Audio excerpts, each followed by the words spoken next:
Hello YouTube, it's AndreJMcClendon, and today I'm going to jump right into is having a conversation with the person that's holding you back.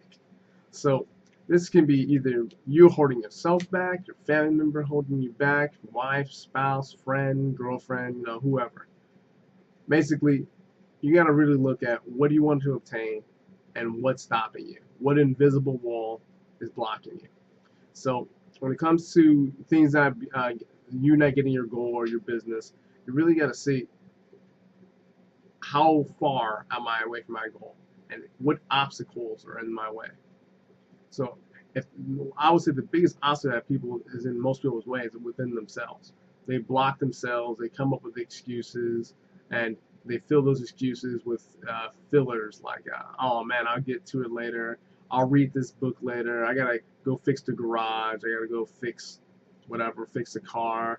And these are minor things that you'll do to block yourself from getting to your goal, or your spouse or significant other will slow you down, you know, just because they're afraid of change, they're afraid of risk. So have a conversation with somebody who's stopping you.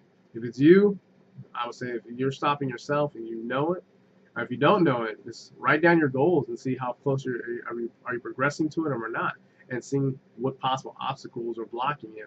And if you're blocking yourself because not having enough confidence, the money excuse or the time excuse, or the I'm not knowledgeable excuse. If you have all those things, you really need to see how you can leverage yourself out and build a support team so you can get you there faster. And if you're as his girlfriend or whoever is blocking you, have a conversation and say, hey, I need 5 hours, I need 10 hours of time to help me build my business to get what I want.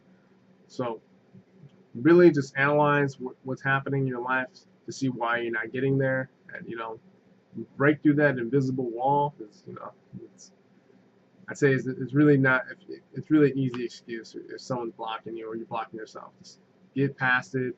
I know it sucks. You got to get uncomfortable to get comfortable and stay uncomfortable so you can get past the next level. So that's it, guys. Short video today. Have a wonderful day and no excuses.